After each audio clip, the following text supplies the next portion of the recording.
मैं माँ हूं, धरती माँ। संसार और जीवन का निरंतर विस्तार हो रहा था। मेरे वासुदेव ने मानव कल्याण के लिए 4 वेदों को अपने मुख से जन्म दिया। दूसरी ओर ब्रह्मा सृष्टि का विस्तार कर रहे थे।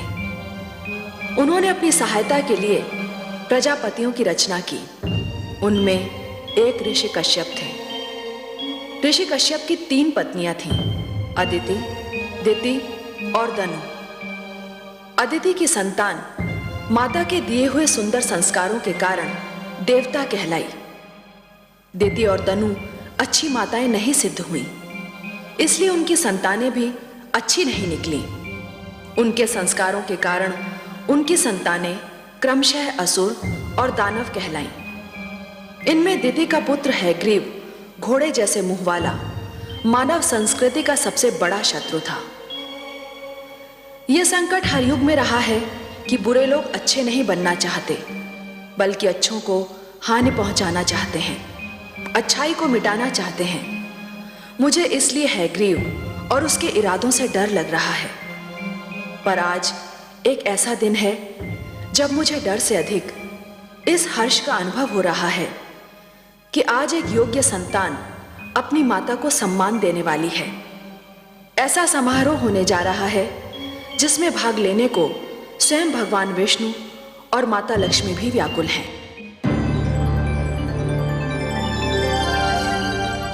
महादेवी जी परमेश्वर, हमें देवलोक चलना है। देवलोक? ये अचानक देवलोक जाने का निश्चय? आज देवलोक में देव माता अदिति का अभिनंदन है देवी, और आप तो हमारे विचारों से भलीभांति परिचित हैं।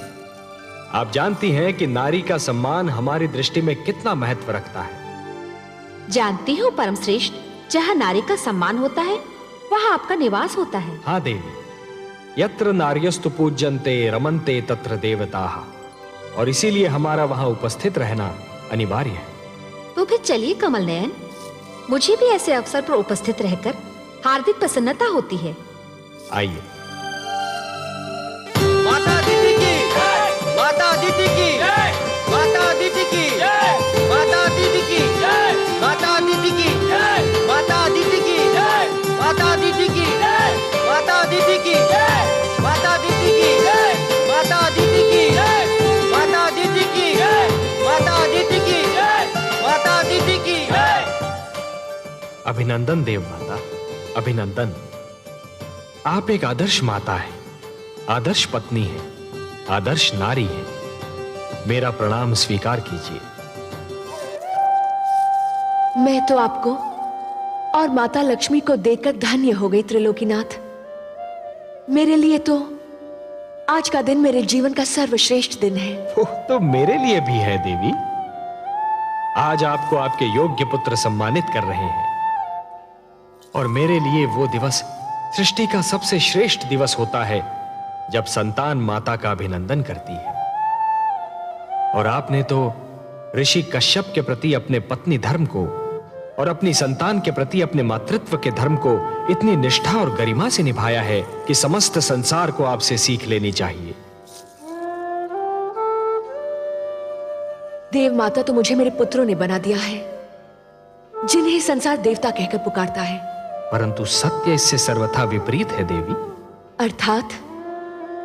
सत्य यह है कि संसार आपके पुत्रों को देवता इसलिए कहता है कि आपने उन्हें वो सारे संस्कार दिए जिन्हें पाकर ये देवता हो गए। मैंने तो उन्हें केवल माता का प्रेम दिया है सर्वेश्वर। निस्संदेह, परंतु माता का प्रेम वो विचित्र वस्तु है देवी, जो संतान को सुधार भी सकता है और संतान को बिगाड़ भी सकता है।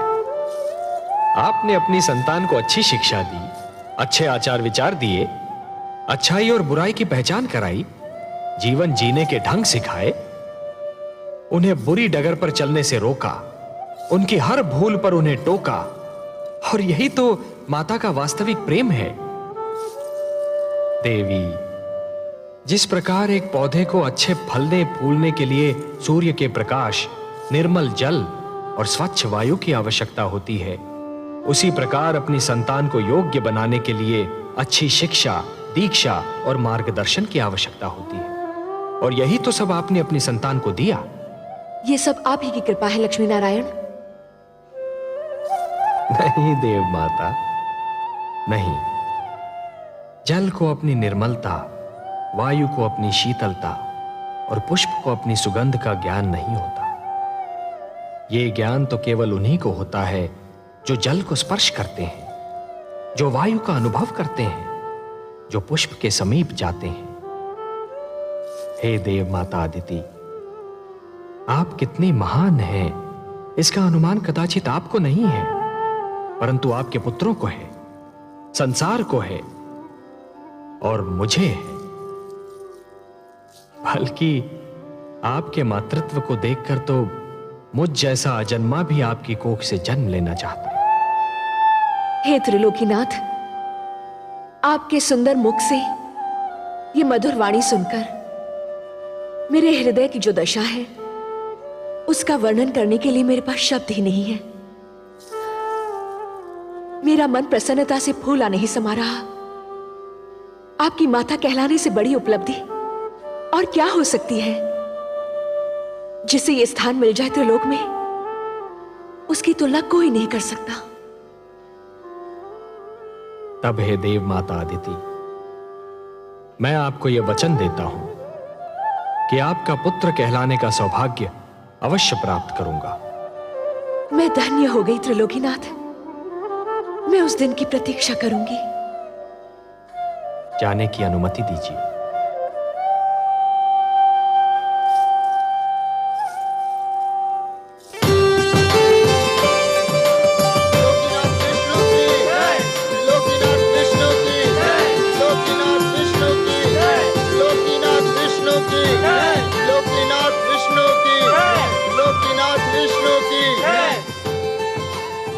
आइए माता, विराजिए।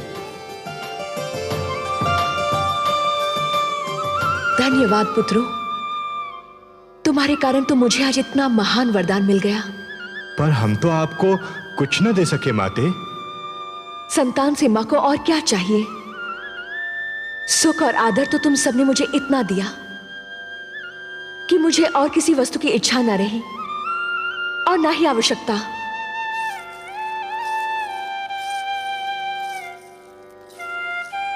हम चाहते हैं कि हम आपकी और सेवा करें माते। हम चाहते हैं कि आप अब यहीं रहे देवलोक में। हाँ माते, अब आप यहीं रह जाइए। पुत्रों, नारी का देवलोक वही होता है जहां उसका पति निवास करता है, और मेरा देवलोक मेरी धरती है जहां मेरे पति और तुम्हारे पिता प्रतीक्षा कर रहे हैं। तुम सब तो हर पल मेरे साथ हो क्योंकि मेरे मन में हो। मुझे भी सदैव अपने मन में रखो, मैं भी तुम्हारे साथ रहूंगी। मैं अब चलूंगी। मेरे देवता को यज्ञ के लिए मेरी प्रतीक्षा करनी पड़े, ये मेरे पत्नी धर्म के विरुद्ध है। मुझे अब चलना चाहिए।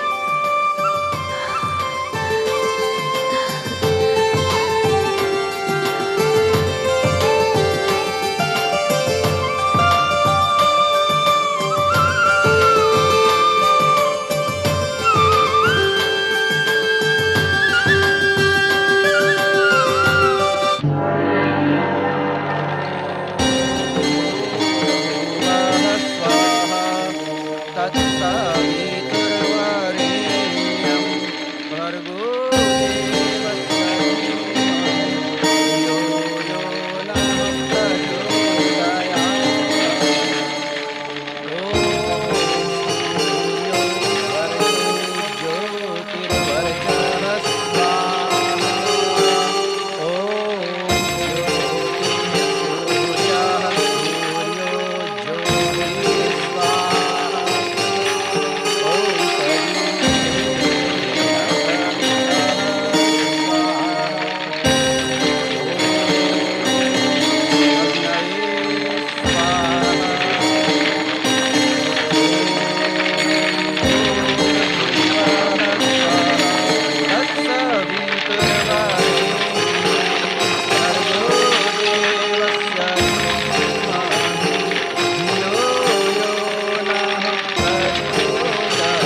सौभाग्यवती भव, आयुष्मती भव। देवी, मैं भगवान विष्णु से प्रार्थना करता हूं कि वो आपकी समस्त इच्छाएं पूरी करें। स्वामी, जिस नारी का पति भी देवता हो और संतान भी देवता मानी जाती हो, उसके मन की और क्या इच्छा हो सकती है? मेरे मन की बस एक ही इच्छा है कि हमारे परिवार पर भगवान विष्णु की कृपा सदा यूं ही बनी रहे।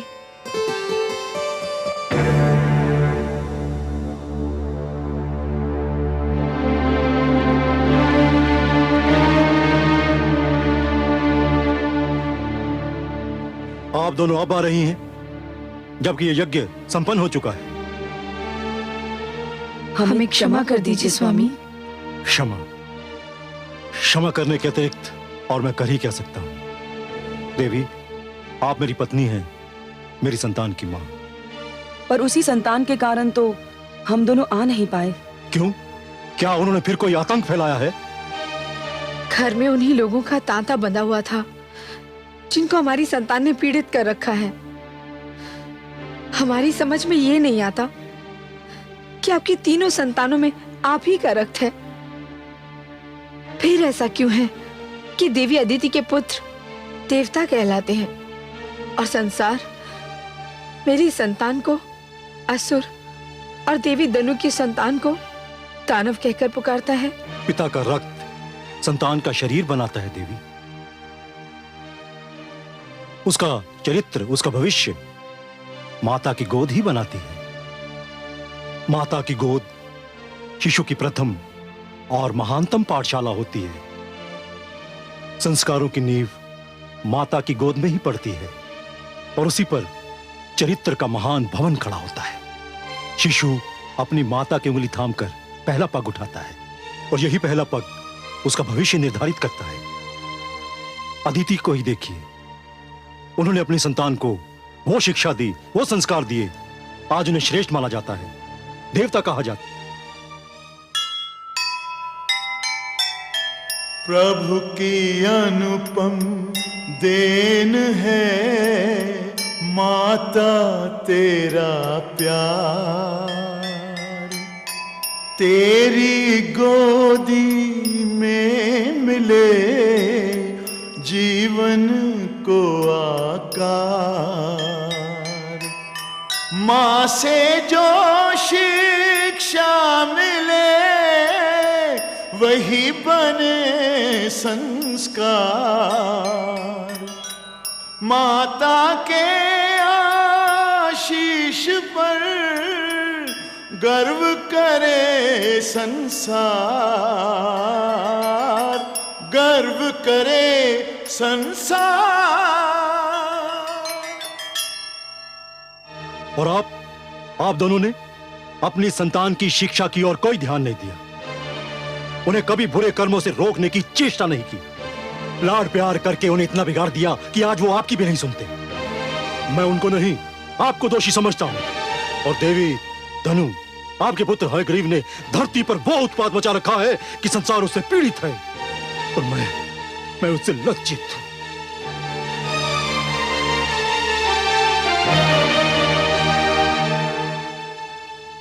स्वामी,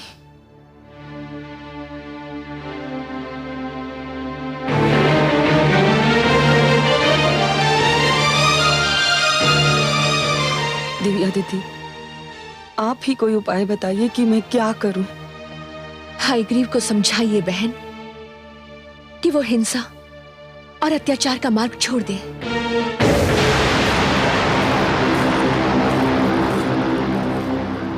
नहीं होने दूंगा मैं मानव कल्याण। नहीं पुत्र हयग्रीव, नहीं, मेरी बात सुन। नहीं मां, हमें देवताओं से ज्ञान नहीं मिलेगा, न्याय नहीं मिलेगा, उस समय तक नहीं मिलेगा जब तक हम स्वयं आगे बढ़कर उनसे ज्ञान और न्याय छीन न लें। भगवान विष्णु मानव को ज्ञान देकर हमसे अधिक शक्तिशाली बनाना चाहते हैं। मैं हयग्रीव उस ज्ञान का अपहरण करूंगा, उसे बंदी बनाकर रखूंगा। ज्ञान का यह प्रकाश मानव समाज तक कदापि नहीं पहुंचने दूंगा। मैं भगवान विष्णु को पराजित करूंगा, देवताओं को पराजित करूंगा, समस्त मानव जाति को पराजित करूंगा। मां, हयग्रीव से आरंभ होगी दानव संस्कृति।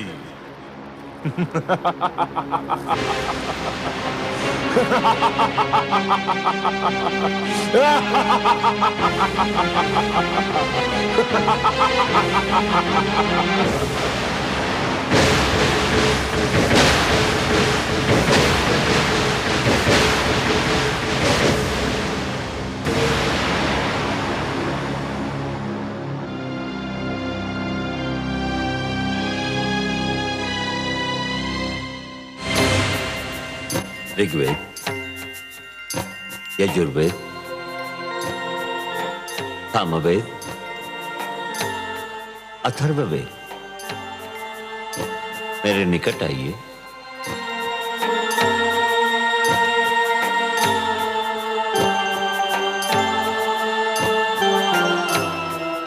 हे ब्रह्मा, आप हमें मानव लोक कब ले चलेंगे? हे ज्ञानकोश, अभी उसका उचित समय नहीं आया है। आपको मानव तक पहुंचाने से पहले मुझे कुछ और आवश्यक कार्य करने हैं। आपकी सुरक्षा मेरा सर्वप्रथम उत्तरदायित्व है। मुझे आपको उन हाथों में देना है जो आपके योग्य हों। मैं भगवान शिव से परामर्श करने जा रहा हूं। मेरे लौटने तक आप यहीं रहिए। जब तक मैं ना आऊं तब तक इस क्षेत्र से बाहर पग न धरें।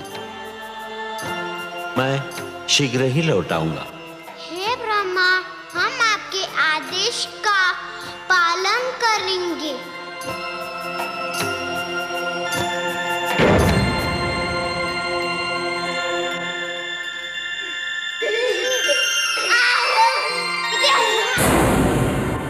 दानवराज हयग्रीव की, दानवराज हयग्रीव की, दानवराज हयग्रीव की, दानवराज हयग्रीव की, दानवराज हयग्रीव की, दानवराज हयग्रीव की, दानवराज हयग्रीव की, दानवराज हयग्रीव की, दानवराज हयग्रीव की, दानवराज हयग्रीव की।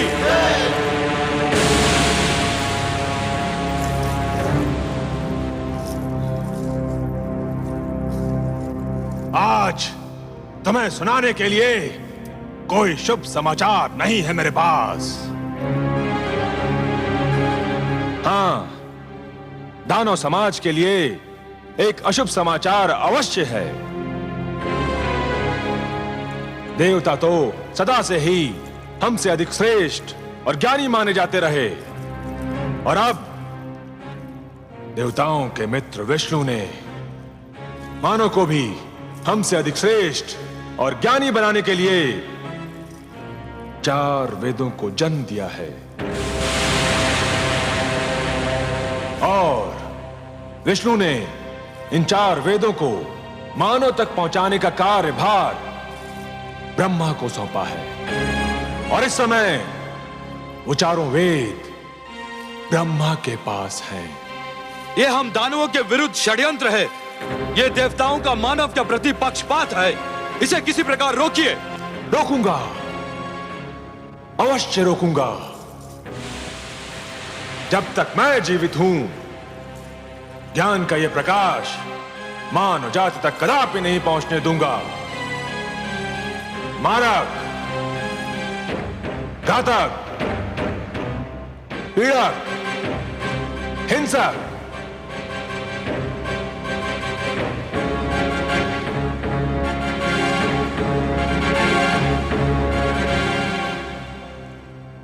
तुम चारों को अपनी शक्ति पर बड़ा गर्व है ना?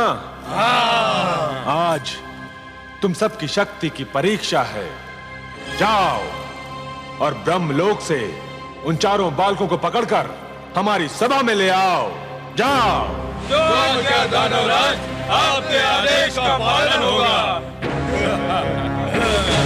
दानवराज हेग्रीव की, दानव संस्कृति की, दानवराज हेग्रीव की, दानव संस्कृति की।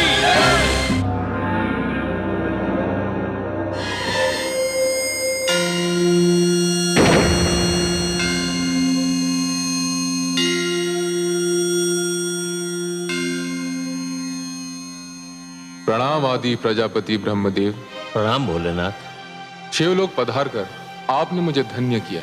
मैं आपसे कुछ परामर्श करना चाहता हूँ शिव शंकर। आपको सहयोग देकर मुझे प्रसन्नता होगी। हे महेश, भगवान विष्णु ने 4 बालकों के रूप में अपनी वाणी मुझे सौंपी है और आदेश दिया है कि मैं इसे मानव तक पहुंचा दूं। ये तो आपके लिए कोई कठिन कार्य नहीं है। कठिन कार्य तो नहीं है, पर एक दुविधा ने मुझे आ घेरा है। दुविधा? और आपको? हाँ भोलेनाथ, आप तो भली भांति जानते हैं कि धरती पर क्या उत्पात मचा हुआ है। युद्ध, छल, कपट, भ्रष्टाचार, अत्याचार से धरती की दशा दयनीय हो गई है। एक मानव दूसरे मानव के रक्त का प्यासा हो रहा है। ऐसे मानव को भगवान विष्णु की दी हुई ये महान वाणी, यह अनुपम भेंट मैं कैसे सौंप सकता हूं भला? तो फिर आपने क्या निर्णय किया? कोई निर्णय लेने से पहले मेरे लिए आपकी स्वीकृति की आवश्यकता है। मेरी स्वीकृति? हाँ शिव शंकर, इस सृष्टि की रचना मैंने की है, परंतु इस सृष्टि में बहुत सी ऐसी वस्तुएं भी जन्म ले चुकी हैं जो अनचाही हैं।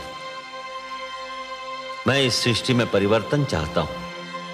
भगवान विष्णु के आप्त वचन को मानव तक पहुंचाने से पहले मैं चाहता हूं कि धरती से कुरूपता, पाप, अन्याय तथा अवगुण का विनाश हो जाए। और हे महेश, यह कार्य तो केवल आप ही कर सकते हैं। हे आदि प्रजापति, इस धरती पर रूप और कुरूपता, न्याय और अन्याय तथा गुण और अवगुण एक दूसरे में इस प्रकार समाये हुए हैं, यदि एक को मिटाया जाए तो दूसरे का भी कुछ अंश मिट सकता है। पुण्य और पाप एक दूसरे में इस प्रकार उलझ गए हैं, यदि एक पर चोट की जाए तो दूसरे को भी हानि पहुंच सकती है। यह क्षेत्र आपका है भोलेनाथ, कोई और इस कार्य में हस्तक्षेप कर ही नहीं सकता। यह निर्णय केवल आप ही कर सकते हैं कि किसको नष्ट किया जाए और किसकी सुरक्षा की जाए। आप जो निर्णय करेंगे वही उचित होगा, परंतु निर्णय तो आपको करना ही होगा। मुझे सोचने का अवसर दीजिए प्रभु।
क्या निर्णय है आपका भोलेनाथ? हे ब्रह्मदेव, मैं इस निष्कर्ष पर पहुंचा हूं कि सृष्टि को पूर्णतया नष्ट करना उचित नहीं होगा। धरती को बने अभी अधिक समय नहीं बीता है। मेरे विचार में नष्ट करने के स्थान पर धरती को स्वच्छ किया जाना चाहिए। जल स्वच्छ करने का कार्य करता है। जिस प्रकार मनुष्य जल में स्नान करके अपने शरीर पर जमे मैल को दूर कर देता है, ठीक उसी प्रकार यदि धरती जल में डूबकर उभरे तो उसकी समस्त बुराइयां धुल जाएंगी जो आपको अनचाही लग रही हैं। परंतु धरती तो जल में डूबकर उभर आएगी, पर उस पर बसी मानव जाति का क्या होगा? मैं नए मानव को जन्म दूंगा। उसमें भी एक कठिनाई है। क्या कठिनाई है भोलेनाथ? आपके पुत्र मनु मानव सुरक्षा के लिए तप कर रहे हैं। वे मानव जाति का विनाश होने नहीं देंगे। तप करना उसके अधिकार में है, किंतु सृष्टि के विनाश को रोकना उसके अधिकार में नहीं है। मनु को उसका कर्म करने दीजिए। भगवान विष्णु की स्तुति कर रहा है वो। उसका और उसके तप का परिणाम भगवान विष्णु की इच्छा पर छोड़ दीजिए। मैंने आपसे जो निवेदन किया है, मुझे उसका उत्तर चाहिए भोलेनाथ। उत्तर? उसका तो केवल एक ही उत्तर है। धरती पर जल प्लावन होगा। हे शिव, मैं आपको प्रणाम करता हूं।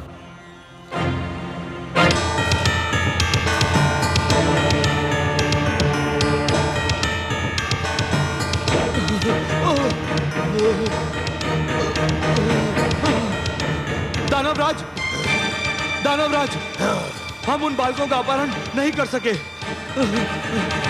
3 दानव ब्रह्मलोक में मारे गए। मैं किसी प्रकार अपने प्राण बचाकर यहाँ पहुंचा हूँ।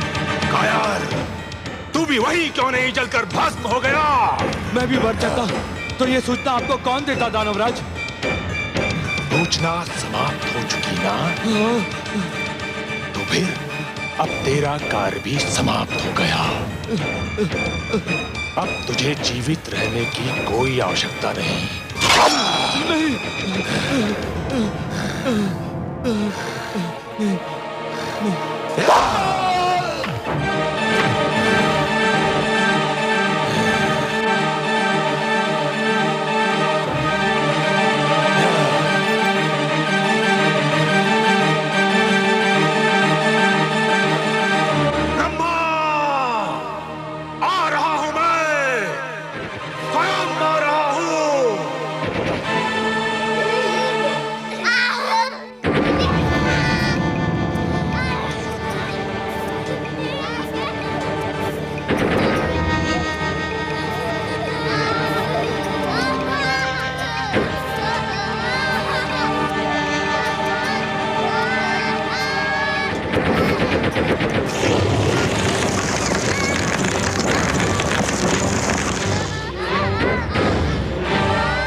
बालकों, मेरा चमत्कार देखना चाहते हो तो आओ, मेरे पास आओ। हम यहाँ से बाहर नहीं जा सकते। क्यों? क्यों नहीं आ सकते? भगवान ब्रह्मदेव का आदेश है कि हम इस क्षेत्र से बाहर पग भी न धरे। अरे वो तो महाकपटी है, तुमसे छल कर रहा है। ब्रह्मा जैसे महान देवता के लिए शुभ शब्द मुख से निकालते हुए तुम्हें लज्जा नहीं आती? लज्जा?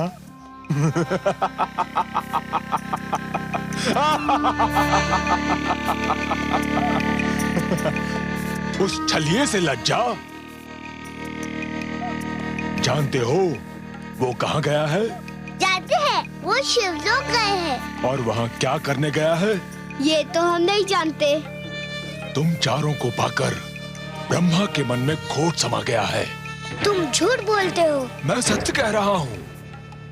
ब्रह्मा शिव के पास ये निवेदन करने गए हैं कि वो धरती को नष्ट कर दें।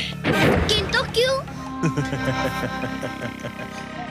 बड़े भोले हो तुम चारों, इतना भी नहीं समझते। सीधी सी बात है, धरती नष्ट हो जाएगी तो मानव भी नष्ट हो जाएगा, और मानव नष्ट हो जाएगा तो तुम चारों सदा के लिए ब्रह्मा की संपत्ति बन जाओगे, और वो तुम चारों को दास बनाकर रखेगा। हम कैसे मान ले कि तुम सच बोल रहे हो? इसीलिए तो मानव समाज ने मुझे यहाँ भेजा है कि मैं तुम चारों को ब्रह्मा के पंजे से मुक्त करा के उसके पास पहुंचा दूं जिसकी तुम धरोहर हो।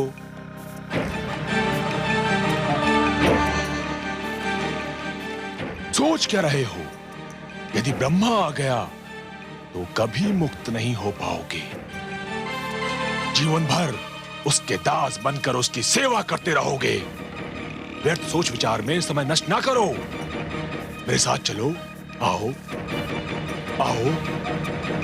मैं तुम्हें वचन देता हूं कि मैं तुम्हें इसी समय मानव के पास पहुंचा दूंगा। मानव बहुत समय से तुम्हारी प्रतीक्षा कर रहे हैं। आओ, मेरे पास आओ, आओ, आओ।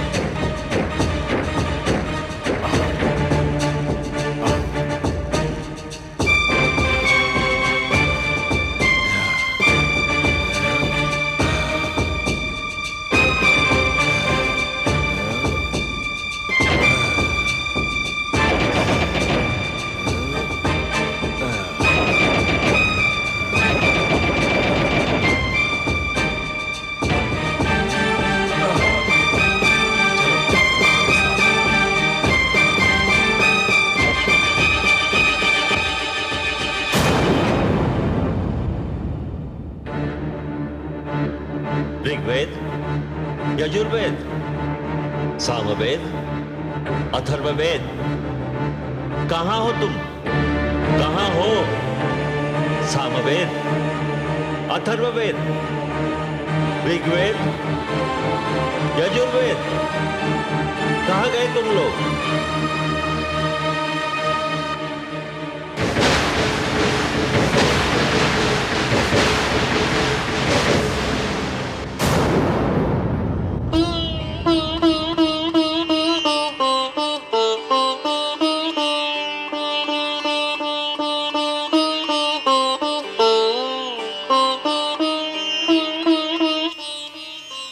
सर्वेश्वर, आपने अपनी जो धरोहर ब्रह्मा जी को सौंपी थी उसे कोई चुरा कर ले गया है।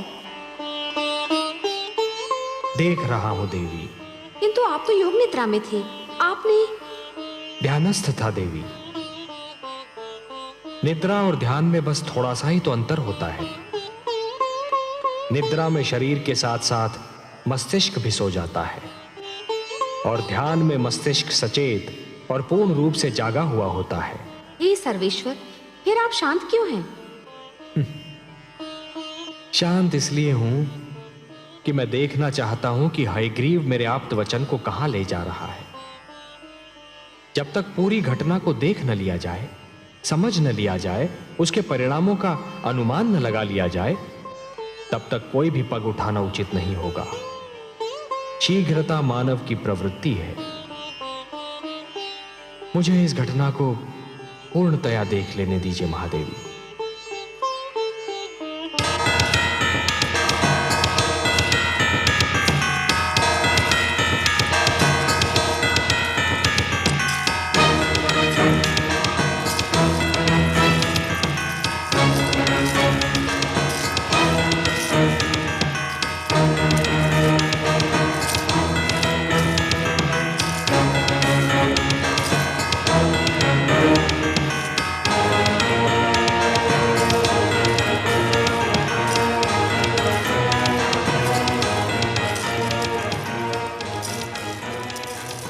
तुम कौन हो और हमें कहाँ ले आए हो?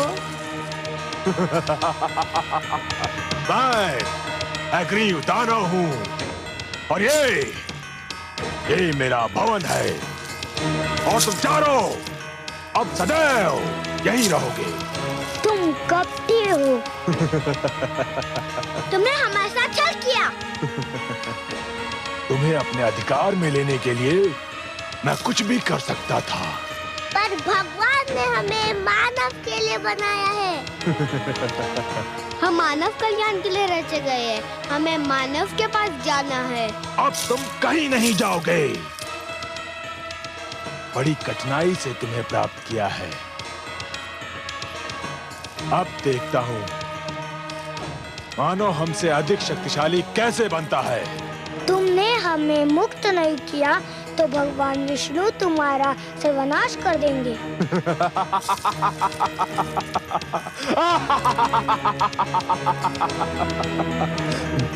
अब मेरा कोई सर्वनाश नहीं कर सकता।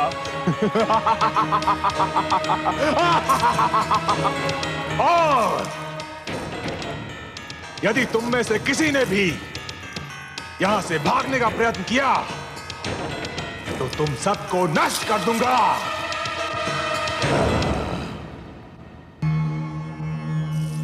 प्रणाम। हमारी धरोहर चोरी हो गई। कोई हमारे वेदों को अपहरण कर ले गया। यही सूचना लेकर आए हैं ना आप ब्रह्मा जी? आपसे क्या छुपा है सर्वेश्वर? हाँ, ऐसा ही हुआ है। मैं शिवलोक गया था। मेरी अनुपस्थिति में कोई उन्हें चुरा ले गया। यह कार्य दानव हयग्रीव ने किया है। जब से देवताओं ने दानवों और असुरों पर श्रेष्ठता प्राप्त की है, तभी से वो दुष्ट द्वेष की अग्नि में जल रहे थे। अब जब उन्हें यह ज्ञात हुआ कि वेदों के कारण मानव भी उनसे श्रेष्ठ हो जाएगा, तो वो सहन नहीं कर सके। मैं हयग्रीव को ऐसा कड़ा दंड दूंगा कि वो जीवन भर भूल नहीं पाएगा। ब्रह्मा जी, वेद मेरी वाणी है। मानव कल्याण के लिए उन्हें मैंने रचा था। उसने वस्तु मेरी चुराई है और इसीलिए अपने विरुद्ध किए गए अपराध का दंड भी उसे मैं ही दूंगा। परंतु आप निश्चिंत रहिए। काग अपनी चाल बदल लेने से हंस नहीं बन जाता। विष अपना रंग बदल लेने से अमृत नहीं हो सकता। वेदों को अपने निकट रखने के उपरांत भी दानव अपनी दानवी प्रवृत्ति नहीं बदल सकते। फिर भी अपनी पवित्र वाणी को अपवित्र वातावरण में नहीं रहने दूंगा मैं। यह मेरा संकल्प है। जो संस्कारहीन है वो ज्ञान तक पहुंचकर भी अज्ञान के अंधकार से बाहर नहीं निकल सकते। हे जनार्दन, एक और विचार भी मुझे व्याकुल कर रहा है। मेरे अनुरोध पर भगवान शिव ने पृथ्वी को जलमग्न करने का निर्णय लिया है।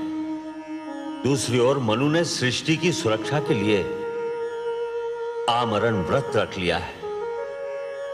धरती के जलमग्न होने में अधिक विलंब नहीं है। आपके पुत्र मनु की इच्छा और हमारा उद्देश्य एक ही है। उसकी इच्छा है मानव कल्याण और वही हमारा भी उद्देश्य है। अब महादेव के निर्णय और हमारे उद्देश्य की पूर्ति के बीच क्या होना है, यह आप हम पर छोड़ दीजिए। आप चिंता मुक्त होकर जाइए ब्रह्मलोक। हे नारायण, सृष्टि के कल्याण के लिए आप जो भी करेंगे, सृष्टि का कल्याण उसी में है। प्रणाम।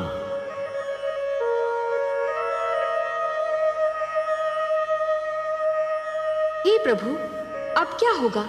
आप क्या करेंगे? ब्रह्मापुत्र मनु का क्या होगा?